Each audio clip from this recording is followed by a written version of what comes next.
Dear family businesses and dear members in family businesses, I wish you a nice and successful day. My coffee is here. It's really wonderful today. I hope you also enjoyed good coffee today. And for today, you remember there was one video where I said I will tell you upon my opinion, three main reasons why are you somebody that is of opinion that your family, together with your family business, does not need a family business constitution. So in this video, I'm going to tell you the first reason why I'm of opinion that this is the case. So I will be totally direct with you. The first reason is because the whole power is in your hands. What does this mean? Well, this means that actually, if you're somebody who started the company and make it big and successful, or you're even somebody who took over the company from your family or your father, but you're still a man or woman that is in charge, that decides, that has all the power, then you're somebody who can make also all decisions. And practically, this means that you make decision about the rights of all other people, like your family members, daughters, sons, and so on. But when we go a step behind, and when we really think, what would really mean to make a family business constitution, like the first part, family governance, or the second part, corporate governance, what would this really mean for you? For you, this would mean that you should give part of your power away to somebody else, so that they also have a bit of power and part of their rights, so that they can also make some decisions. And I understand absolutely, to 100%, I understand when you say, but why would I do this? But why would I do this? Because now I have the whole power. I make all decisions. And actually, I don't want to give anybody part of my power, of anybody the possibility to make a decision. So let's take one example that is pretty normal in family businesses, like the right to have a car. Like in some family businesses, there is a politic like that you buy, the son buys the car, but the fuel and all other costs are covered by the family company, or the children are even allowed to drive with family business cars, and all costs are covered by the company. So everything around this topic. And now you make decision that your son is allowed to drive this car, and that the family business is going to cover all costs. And if not today you have a fight with your son or daughter, then for tomorrow you can make decision that they are not allowed to drive this car anymore, because all power is at you, by you, at your place. And this is the option A. So in the option A, you decide who can have a car, and you can also change this decision. But in the option B, if there isn't some kind of family governance, like family governance or corporate governance, so any part of this family business constitution where there are already some regulations regarding this car, in this case, you cannot change this decision like from today to tomorrow, because there is already a kind of regulation regarding this car. And if you change something, then your son or daughter are allowed to come and say, but this is against our governance. This is not something that we mutually decided. And of course, I understand now if you say,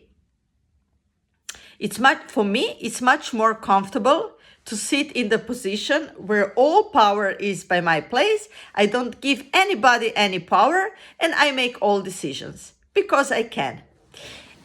And I accept this. It's okay. It's okay if you can do it. But there is a big but.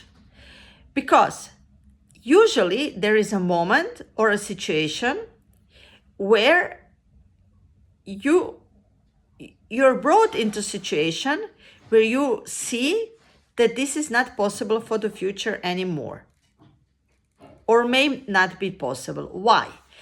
It can happen, and it happens pretty often, that the son comes and says, you know what, father, I have enough, and I decided to leave the family business. Why? Well, I work here now for a few years.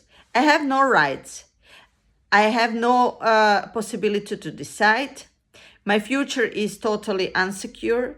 You decide today like this, tomorrow you have new rules, and I simply decided to make a new business or to make some other career, but I don't want to be with you anymore. And I'm sure even if you had 5 sons, if one son decides to leave, it would not be just like this for you. I mean, you would still make some concerns about it. And if the same is if it happens with a daughter, even if you have 5 daughters, if one daughter decides to leave, it wouldn't be just the same for you.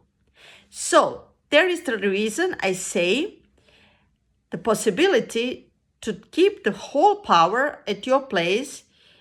It's possible until one day or one situation where everything changes. And now, usually in this situation, people start to make questions regarding past, like, wow, what did I do wrong? Why did this happen? Could I prevent something like this? But if you ask me, these are the wrong questions. I would not deal with the past at all. I would focus on the future. And for me, there is only one right question. And this question would be, what can I do today? So I speak already 7 minutes. I will try to bring it to an end. Like, I would ask myself, what can I do today? And if I'm really interested to keep my son or daughter or other important member family in the business, then I would need to call them. I would need to bring them to the table, and I would need to talk to them. And maybe this would be the turn point where I would see that we need to talk and that we need to make some relations. And then it's really possible that you start to talk about maybe first some very simple regulations, like stuff regarding this part of family business constitution that deals with family governance, like everything around family. But I'm pretty sure that very fast you're going to come to the situations where you want also to regulate something regarding business, like this is the second part that's called governance, corporate governance. And at some point, after a few or a big amount of hours spent talking about all kind of regulations, you're going to say, okay, but now we are also interested to regulate something regarding ownership in the business. And at the end, I'm pretty sure that you're also going to be interested to make some regulations regarding real estate and property that does not belong to the business, but to the family. And at the end, if you really take part in this process, you'll see that all these 4 parts are somehow interconnected, and the one somehow leads to another. And at the end of the process, if you really did a good job, you'll have a complete family business constitution with all 4 parts and almost everything regulated, settled down, made clear. So now I speak 10 minutes. This is far too much for today. I'll keep short.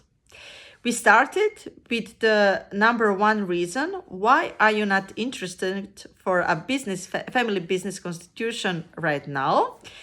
The reason was because the all power is at your side.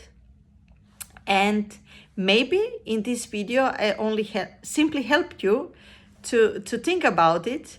Maybe I started some thinking procedure at you, and maybe you really came up with some ideas, and maybe you'll also end up with certain decisions, and maybe something is going to happen in your thinking about family business constitution.